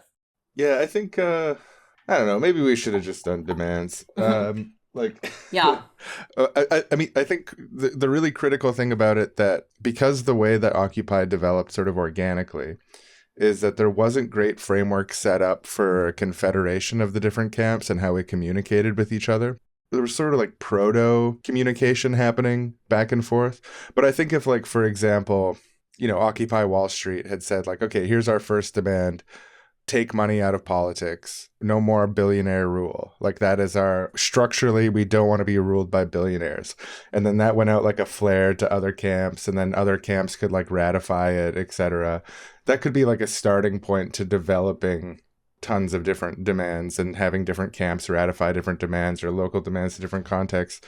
But at the same time, like, I don't know if that would make that huge of a material difference. I know there's a lot of people who would have appreciated that, who were like supporters, but it's like, I don't know if we would have achieved those things, but I think generally, just thinking back, this is a while ago now, but I think generally at the time I was sort of in the camp of like, yeah, the demands are kind of obvious, right? Like we know what we're here about. It's about the rule of the rich, but at the same time, I don't know. My memory of that time was that people had trouble defending not having demands, and that there were sort of like processes of maybe developing demands that were started at various points. But yeah, like looking back on it, I don't know if saying we shouldn't have any demands because our demands won't come true anyways. I don't find it that convincing of an argument, especially when compared to like how do you galvanize the public, the majority of which aren't going to participate in your camps. The premise that our countries are ruled by a elite group of rich people who have disproportionate influence on our politics, and that our politics and our public life and governments are shaped around the needs of the business class, of the property classes, and of the billionaires at the expense of social life and regular human thriving. I think that's just like a killer message, which was already sort of latent and expressed in various forms around Occupy. But like, it's pretty simple to make that into a demand. I don't know. I'm not in charge of Occupy, and I don't have a time machine. But I just, yeah, I don't care about the demand thing really, but it sounds like maybe you do care a little bit at least. But yeah, well, just when I'm looking inward, I'm trying to express myself honestly. Like, yeah, maybe we could have just done a demand. I don't know.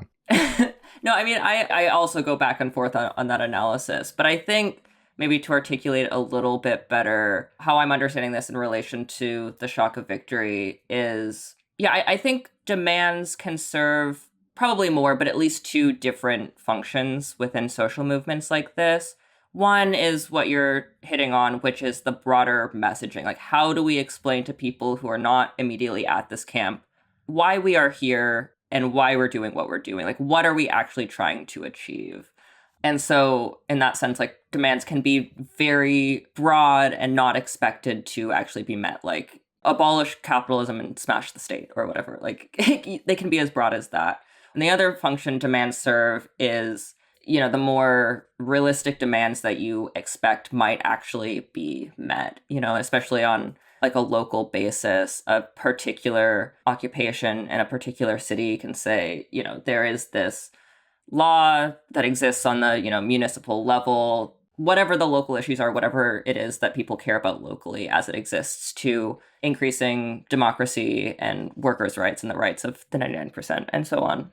One of Graeber's points in the Democracy Project is that Occupy Wall Street wasn't a movement that was particularly interested in becoming legitimized as part of the existing political order, right? Like, there was all of this attention from these previously existing, you know, reformist nonprofit type groups that saw Occupy rise up, and they said, this could be our Tea Party. Like, this could be the group of young, mobilized, passionate progressives that are going to be the next generation of party campaigners for the left wing of the Democratic Party.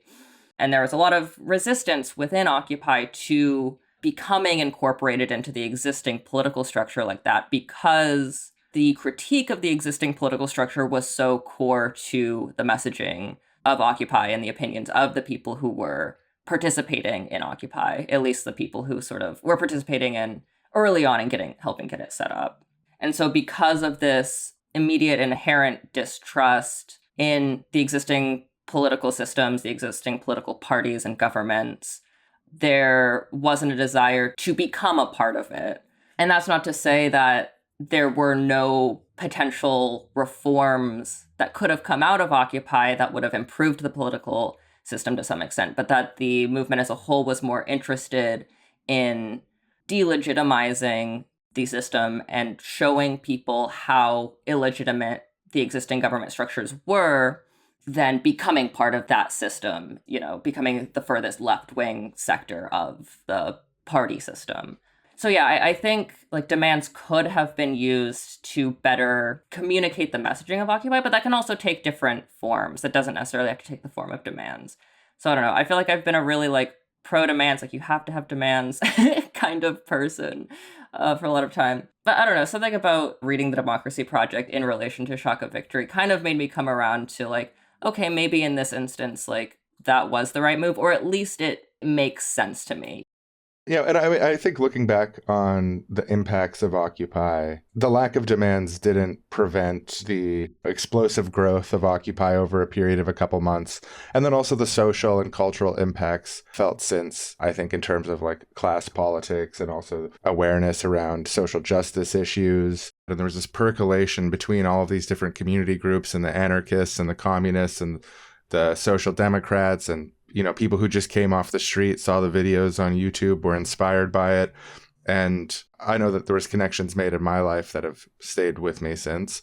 people that I met there or groups that I became acquainted with there that have become part of my political life since and shaped my politics. So yeah, I mean, I have to look inward and be totally honest with my feelings on demands, which is like, sure, it probably would have been fine. And if there was a vote, I'd probably vote in favor of it. But it's wrong to say that the absence of demands was like a fundamental failing or an absence that was like, didn't impact the shape of, Occupy's influence, I think. I think Occupy is in many ways still with us culturally through the 99% frame and just a lot of the normalization of left-wing politics over the last 10 years. Yeah, I think the impact of there not being demands and, not wanting to participate in existing electoral politics, I feel like the long-term effects of that have been the sort of delegitimization of the two-party system, which I think cannot be fully attributed to Occupy.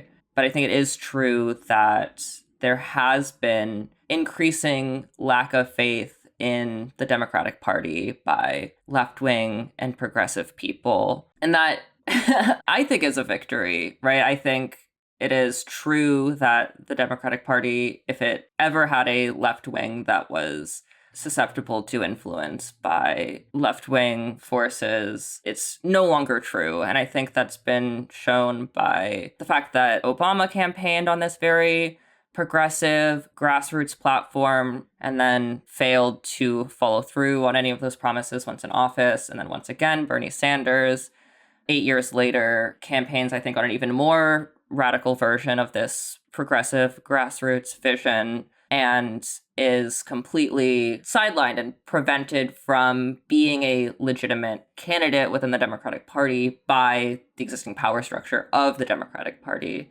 And I do think it is because Occupy Wall Street, not necessarily because of the lack of demands, but because of the unwillingness to give legitimacy to the two-party system by participating in it, refusing to give legitimacy to the existing political structures by making direct demands of it. That is part of the reason for that impact and part of the reason that people who nowadays might otherwise be putting all of their time and effort into reforming the Democratic Party might be more likely to put those efforts elsewhere in hopefully building more grassroots, directly democratic structures. And that is another argument that Graeber makes here is, yeah, we can look at the collapse of the actual occupations, the, eviction and police repression of Occupy Wall Street and all the other occupiers as a failure. And from the outside, it does very much look like, it was crushed and ceased to exist. But out of that, there are so many, in every different city where there was an Occupy, so many different working groups and committees and organizing relationships that were formed at those encampments that had staying power, even if they were no longer front and center on the evening news. Even if they were no longer receiving the media attention, they are groups and people and organizations continuing to do that work as a direct result of Occupy and do work that is outside of electoral politics. Yeah, there was something I remembered just now too, that Occupy Wall Street, despite not having a list of demands, as far as I know, they did make what was called the Declaration of the Occupation of New York City, where they made a list of grievances. It specifies here, these grievances are not all inclusive, but this was passed through the General Assembly process where they listed, for example, they've taken our houses through illegal foreclosure processes despite not having the original mortgage. They've taken bailouts from taxpayers with impunity and continue to give executives exorbitant bonuses. Corporations have influenced the courts to achieve the same rights as people with none of the culpability or responsibility. They've held students hostage with tens of thousands of dollars of debt and education, which is itself a human right. They've perpetuated colonialism at home and abroad and participated in the torture and murder of innocent civilians overseas, et cetera, et cetera. There's even more here. So there was a sense that, every grievance is an inverted demand, right? Yeah. Like, you can't say it's wrong to participate in colonialism overseas without also implicitly saying you should stop doing colonialism overseas. So, yeah, we'll put a link in the description to the Declaration of the Occupation of New York City. And yeah, the Democracy Project was a really great book. And one of the big frames that I remember being really resonant with me is this concept of democracy historically having this negative connotation, almost like anarchy, of like democracy is like the rabble, the mobs ruling, and like in ancient Athenian democracy, they very explicitly wanted a rule by the elite, and that total democracy was seen as a bad thing. And then at some point, it got kind of inverted where people started campaigning on being Democrats and being democratic, which was like taking a term that was out of favor and inverting it and turning it into a positive thing. There's tons of like interesting history like that across the book, and just generally gives the sort of sense of the spirit of democracy, like popular bottom-up democracy, and makes the argument for like why we on the left, or we as anarchists, should carry the flag of democracy and say, no, democracy belongs to us. So I do highly recommend the book as well. One of the chapters ends on this quote that's just a total banger, and I think really sums up a lot of what Graeber is arguing in The Shock of Victory about the way that long-term fundamental transformation of society operates. So I'm just going to read that quote. In social movement terms, a single year is nothing. Movements that aim for immediate legislative goals tend to flicker quickly in and out of existence. In America, movements that have successfully aimed for a broad moral transformation of society, from abolitionists to feminism, have taken much longer to see concrete results. But when they do, those results are deep and abiding. In 1 year, Occupy managed to both identify the problem, a system of class power that has effectively fused together finance and government, and to propose a solution, the creation of a genuinely democratic culture. If it succeeds, it is likely to take a very long time, but the effects will be epochal. Just the idea that, the way that anarchists and anti-authoritarians broadly conceptualize social change is not through immediate political revolution whereby one party with superior military force is able to seize a government and implement changes from the top down, but rather that social change and social transformation fundamentally comes from a very deep-rooted change in the social fabric and social relationships that take a very, very long time and are pushed forward bit by social movements that force social relations to exist differently and push along this slow but fundamental, deeply rooted process of changing society in a fundamental way. Yeah, nailed it, Graeber. We're at war. War with the definition twisters, the privatizers, the neoliberal cutters, and the freedom over movement. We're at war with the business lobbyists, the corrupt politicians, the liars and cheats who use their power over us to extract personal wealth and power for themselves at the expense of the planet and the people. My name is Felix Bones, your spooky conductor, and welcome to Narrative Wars. Because there's a war for your story. All right, folks, got an exciting guest today, but first, a word from our sponsor. This episode of Felix Bones Narrative Wars is brought to you by Scrotal Situational Awareness Camo Testicle Protection Armor. Protects from Wi-Fi, RFID, 5G, and ionizing radiation. The process of getting your Scrotal Situational Awareness Camo Testicle Protection Armor starts by doing a 3D scan at one of their protection armor compounds in Santa Monica, New Jersey, or Austin, Texas. The Scrotal Situational Awareness Camo Testicle Protection Armor will be mailed to you within 8 weeks. I'm wearing the testicle armor right now myself, and I've actually worn it for years, so I was thrilled to get this partnership with them. And it lets me know that my testicles are always fully protected. It's highly fashionable, and my wife called it a bit of ostentatious sexual provocation. Meow. Use the coupon code Scrotal Situational Awareness Camo Testicle Protection Armor to get 3.5% off. Proud sponsor of Narrative Wars. Okay, folks, my guest today here is Rain Waterman, who says that the contested territory of the definitions of freedom and democracy are worth fighting for. Thank you for joining us. Thank you for having me, and thank you for the free Scrotal Situational Awareness Camo Testicle Protection Armor. This is amazing. I've never tried one of these on before, but... Oh, my pleasure. I love the way it looks, I love the bulge, and most of all, I'm loving the protection. I can already feel the difference. Well, and thank you. This isn't scripted. Thank you so much. Yeah, to the topic at hand, I think so often in today's world, the powers that be, the ruling elite of our society, whether they be people, aliens, robot androids, we're not sure. Something like that. They are constantly trying to undermine some of the most important concepts in radical organizing. And my book really focuses in on freedom and democracy. Anyone who's been living in the United States and hasn't been living under a rock knows that calls for freedom and democracy are often used as sort of a pretense for war or for neo-colonial, neo-imperialist excursions around the globe where the US is imposing their will on other countries. You know, the Republican Party has in some ways branded itself the party of freedom. Although when you look at what they actually mean by that, it's usually freedom for business owners, freedom for capital, not freedom for the little guy, for individuals to actually, in their day-to-day life, have more freedom to do things. It's freedom for firms instead of human beings. Exactly. So this has led some people, well-meaning people, but I think mistaken people on the radical left to steer away from those words, to not embrace the idea of freedom, to not embrace the idea of democracy. But I think the true kernel of freedom and the true kernel of democracy are concepts worth fighting for, and that territory that should not be ceded. So when we're talking about democracy, we're talking about people getting together and making decisions as a group where everybody's voices are equally weighted, and you're not just electing someone to make decisions for you, you're actually making the decisions together as a group. Ceding the territory to the current ruling elite is actually really dangerous. Yeah, I mean, I always say this. If democracy is so valuable, how come we don't have it in our day-to-day life? How come we don't have it in our workplace? How come we don't have it at the grocery store as a consumer? Or why don't we have it in the schools where our children get their education? If they love democracy so much, how come it's not in the workplace? I guess that's my question for you.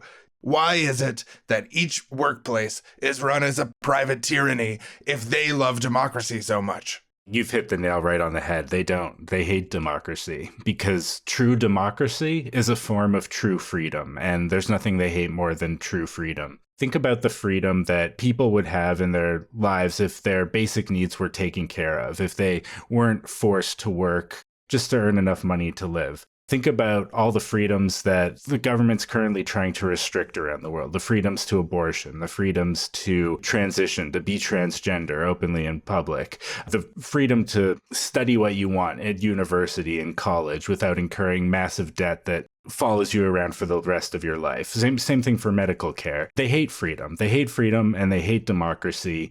And they claim to love them because they're actually good things, and they want people to think that they support them when they actually don't. So they're sneaky liars. You're saying that they're sneaky liars about this? Absolutely. Here at the Narrative War Show, we're opposed to sneaky liars in all forms. I think people should be straightforward with these things. They shouldn't be bending definitions for their twisted aims. It's not the freedom of firms to produce without environmental regulations. It's not a highly managed democracy with very few options where the elected people are in constant conversation, collaborating with business leaders while the average person is shut out. No, that's not democracy, and that's not freedom, and these sneaky liars need to be shut down. That's all the time we have this week on Narrative Wars, folks. Thank you so much for being here, Rain Waterman. What's the name of your book? It's called Freedom and Democracy, What the Alien and/or Android Overlords Don't Want You to Know. It's a hell of a read, I gotta say. It's a hell of a read, and I don't always say that. I appreciate that. Thank you, Felix. So Graeber ends this essay with the quote, well, I mean, he's not quoting anyone, I'm quoting him. It's a quote now, but it's just part of the essay to him. He says, the question is how to break the cycle of exaltation and despair to come up with some strategic visions, the more the merrier, about how these victories build on each other to create a cumulative movement towards a new society. So yeah, I generally think a movement to end the current state of things and create a better society, directly democratic, ecological society, where people are paid according to need and where the world is organized like an enormous lending library with using usufructian principles. The path there can be kind of more than the sum of its parts. There's no singular tactic or moment that we can expect to happen. So we need to think about what sort of piecemeal steps in different directions by different tactics at different times might lean on each other to create a type of momentum and a logic, a holistic logic of moving towards that other society. Because I think it is true that the tendency to kind of have this all or nothing thinking where the only two possible things that can happen is a total victory where you like overthrow society and there's like a thunderclap moment where society's overthrown, or useless co-optation and failure is the other option. I think that framework isn't just like psychologically untenable, but it's just like factually wrong. It's just a poor analysis of how political change happens. Yeah, I think the real heart of Graeber's critique of social movements in this essay is the idea that anything short of complete victory, complete overthrow of capitalism is demoralizing to people, and that it shouldn't be, that like anything short of absolute sweeping victory in one fell swoop, which just isn't possible or realistic, results in such a feeling of despair amongst participants in these movements that the movements tend to fall apart internally more so than they are crushed externally. That's not to say that there aren't external forces crushing movements, but that the real cause of their downfall, the cause of their lack of continuation to continue to push towards long-term demands and long-term fundamental social change is that despair and is these internal conflicts that arise as a result of that despair. And so I really like in this question, he frames it as creating cumulative movements, talking about the long-term impacts of Occupy Wall Street or the Black Lives Matter movement or the Alter Globalization movement. One of the major lasting impacts of all of them is the lessons learned from them and the work that continues from these movements after the initial wave of protests and direct actions that gets a lot of media attention subsides. And yeah, it's learning how to acknowledge that not everything was won, but that the way forward is to build off of the successes that did occur rather than focusing so hard in on failures that there's nowhere to go from there. Yeah, it's just, it doesn't make sense to say, like, I'm going to put my motivation and my sense of self as an activist, and I'm going to hinge that on whether or not we can achieve in short order something which has never happened before.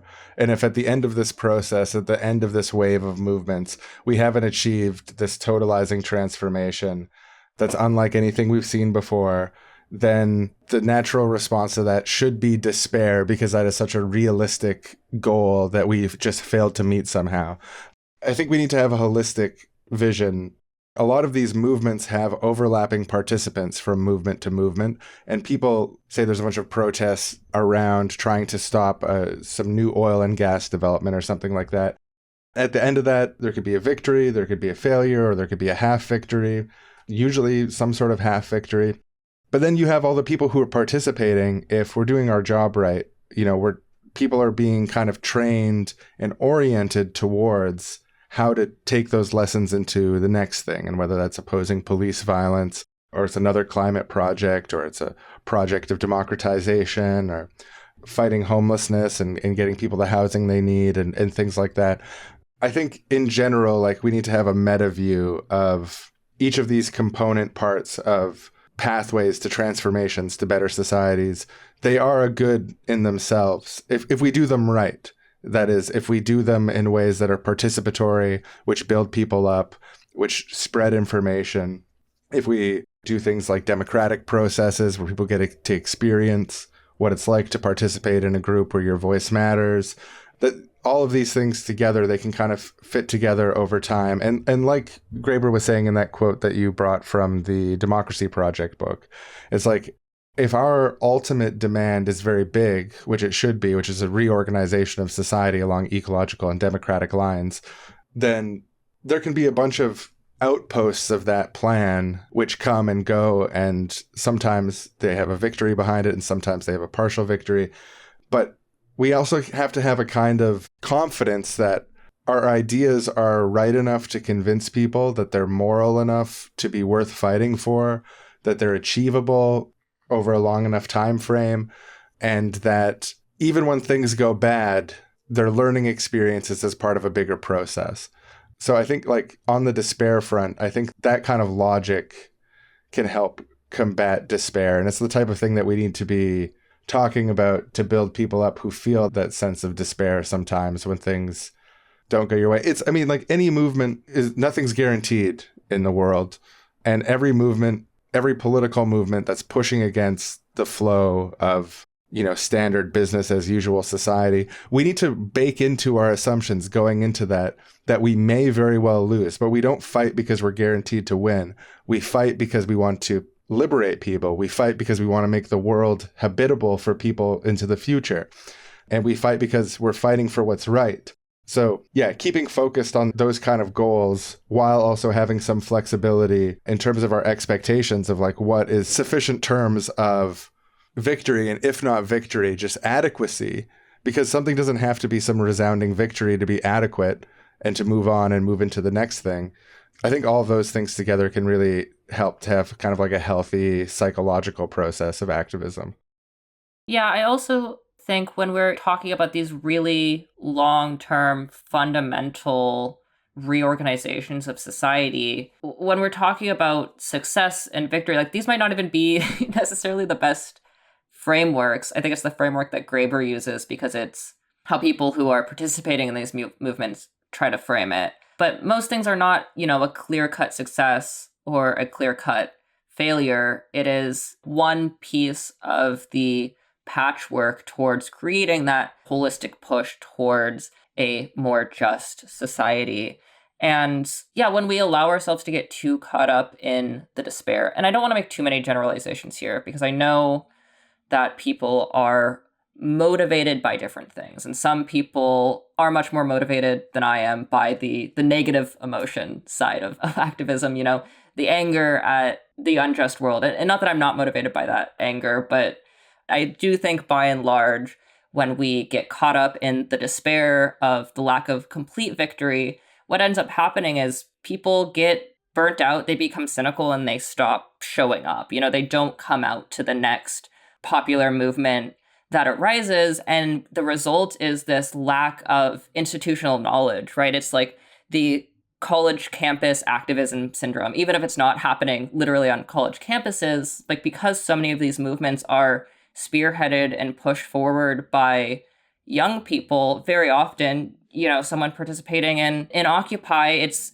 their first ever movement like that. Like they weren't old enough to have been around for the ultra globalization movement. And then 10 years later, when there's a new direct action based popular movement, the people who are on from Occupy are now, maybe sitting at home not participating because they're too demoralized. And so we lose some of our ability to make these movements cumulative when we are not maintaining these intergenerational lineages of movement building, when we succumb to that despair and let supposed failures or real failures prevent us from continuing to turn up and continuing to teach younger people or new participants or newly politicized people the strategies and tactics that have been developed and honed over a very long period of time, over a very long period of these types of movements existing and continuously pushing towards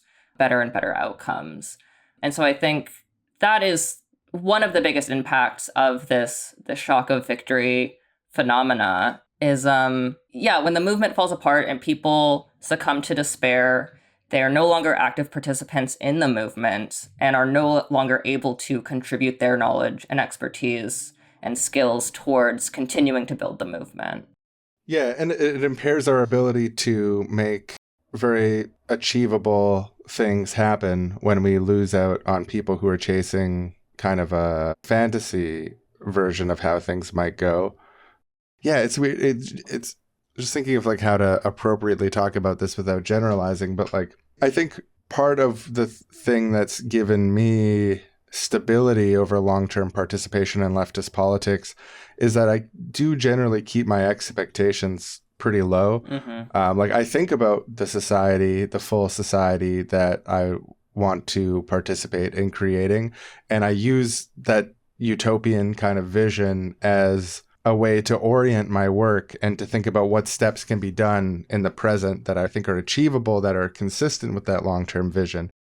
It's also not just like a straightforward thing between sort of like practicality and utopianism or something like that, because I can imagine big things happening in short order, not a complete revolution towards some other system or something like that. Not that I can't imagine it, but it's just I don't spend a lot of time there. Whereas like I think that being motivated by that utopian vision and framing your work in terms of that utopian vision, while at the same time focusing your horizons on a series of campaigns, a series of movements, a series of moments, and then also when things arise, going with the flow to try to maximize what's currently happening. I don't know if the issue is that people have too much of this utopian vision that they're dashed when the full utopia doesn't happen. I think people are very prone to catastrophic thinking, even to say like, all I wanted to do was block this oil and gas plant, and the oil and gas plant is going up, so everything's fucked. And like that's very emotionally resonant. And I don't want to be like quietist or not care about things like that, but I'm always sort of looking towards the next horizon, even when there's something bad that happens. And I'm always thinking about what might work next time. And I don't know, not like I have it all figured out, because I've barely done anything. Like I've barely helped the world, but like, yeah. And so I think there's a few different parts here. Like there's the personal hope angle, and then there's also the question of like, what do we actually want to create? And it's something that he talks about in this last section of it. He brings it back to 1930s Spain and what would happen if the anarchists won there, and how there's kind of a lack of discussion in his read of like, what would you actually do? And I think there is an issue, I think in particular around anarchist discourses, where there's a social pressure towards saying the most extreme thing. And same with communists and socialists a lot of the time too. Is like nothing short of a total transformation is adequate becomes like a normative value in these conversations, which I've always had trouble like fully endorsing, because I think there's a lot of like good adequate things. Like for example, someone being able to get healthcare instead of not getting healthcare, like whatever legal and institutional logic is underpinning that sort of change. If an activist movement gets even a single person healthcare who needs it desperately and wasn't able to get it, like that's adequate for me. It's not sufficient, but it's an adequate step. It's a wonderful thing. It's a step, right? Yeah, like there are steps in between the like immediate goal of blocking the power plant from being built and the ultimate end goal of radical transformation of society into our, wildest utopian vision. Like Graeber is not the first person to say this, but like part of what's laid out in this essay is like this lack of time put into developing theories for what that middle term is. Like how do we, I think it's a lot easier for people to conceptualize the very immediate short-term goals of, we have a particular demand around a particular issue, and we are, engaged in a direct action campaign that is very immediate and concrete, and people can wrap their heads around that. And then you have the sort of, okay, what's in your wildest dreams? What does your ideal society look like? Like, what is everything that exists and everything that doesn't exist in a perfect utopian world? And then there's all this super fuzzy middle time where you say like, well, what does it look like immediately before we achieve utopia? What does it look like in these preceding steps that get to that point? And it's this lack of, strategic vision and discussion that makes it so hard to bridge that gap and understand, like, whether you can't evaluate whether or not you are on track to create a utopia if you have no idea what it looks like in the process of creating utopia. And not to say that there is a singular blueprint that we have to follow and a list of steps that we can check off, but having frameworks for understanding what intermediary steps might look like and how to accomplish those intermediary steps that actually are building towards a better and more just world, rather than legitimizing existing power structures or selling out your values or whatever. Like having some sort of framework for understanding what social change looks like is, I think, by and large missing from most social movements. And that is like, I think one of the major reasons we have such a hard time bridging the gap between these short-term goals and our ultimate long-term visions. Yeah, I also find, I mean, this is a generalization, but it really is the case from the people I know who are in this category of always wanting to push to the extreme, the totalizing kind of victory, the full revolution, thunderclap kind of stuff. The way that they define the outcomes that they want is usually pretty nebulous and is usually defined by maybe the absence of certain things, but is not really like clearly articulated or debated. And I wonder if this middle section that we're talking about missing is actually a sort of a symptom of a lack of adequate utopian discussions and debate. One of the reasons I think people maybe shy away from debating what the ideal society looked like, I mean, there's a classic it's kind of the classic Marxist position to not get too deep into that stuff. And it's like a reaction to the utopian socialists that were drawing these utopian blueprints of like, everyone's going to live in pods and they're all going to wake up at 7:30 and stuff like that. Right. But I think there's a real value in debating out that space and discussing that space and holding an idea of what the society you want to create is like. And one of the strategic reasons that doesn't come up is because we're actually very prone to have real arguments about what that looks like. My vision of a utopia might be different than your vision of a utopia. Mm-hmm. And we might be able to practically work together on trying to stop a new oil and gas plant. But if we get too hung up on like, you know, in our utopia, how is the democratic system ideally structured, or what values underpin it? Or are we internationalists from below type libertarian socialists, or are we campists who pick lesser evils in the global context and so on? Like a lot of these debates are kind of uncomfortable where they could create space between people who might otherwise be aligned. But I think if we want to have an idea of kind of the step by step and not get hung up on short-term singular goals or being brought into institutional political systems where your best hope is to like shift 30% of the Democratic Party in your direction. Having that vision of the society we want to create, I found that the more that I understand the society I want to create, the more I can kind of pull backwards the logic through what the step-by-step might look like and what steps are adequate to me and what a pathway to that society might look like. And I also generally get the impression that most of the people that I talk to have a much less specific idea of that ultimate goal than I do. So I wonder if that's part of the path to being able to better fill out that step-by-step thing, and imagining how we get there might be having a better idea of what it is that we're actually looking at. Because it's not just adequate to say, oh, well, there's going to be no money. That could be part of your utopia, and I'm on board with it for sure. But how do you go from a society that uses money to manage resources in a very practical way, including people's labor? How do you get from that to a society that doesn't do that, has no money, has no tickets that people use to trade stuff, while maintaining the underlying processes that create our society and recreate society day after day? Like, that's a serious question. And you can't just wave a magic wand and have there be no money and have everything still work. And like, those are really complex and serious questions that we're talking about. And that's just an example. Like, that's a really big example. But there's a million questions like that when we talk about moving from the society we have to a more ideal one. So yeah, I think the utopian vision is part of what we're missing as well. And I think these conversations often get brushed aside as sort of a waste of time. And contextually, I understand both sides of this. Like, when you are in a meeting trying to decide whether or not you have adequate bail funds in order to go forward with this like direct action to block a new oil drilling operation, it's not the time to try and really hash out whether or not our utopian society is going to utilize labor vouchers or a complete moneyless gift economy. Like, you know, it's not the time or place to have that conversation. You know, that's sort of like the Steelman version of like, this conversation is a waste of time. This is not the time or place. But ultimately, we do need to create a time and place for having these conversations because they are relevant to what we're doing in the moment.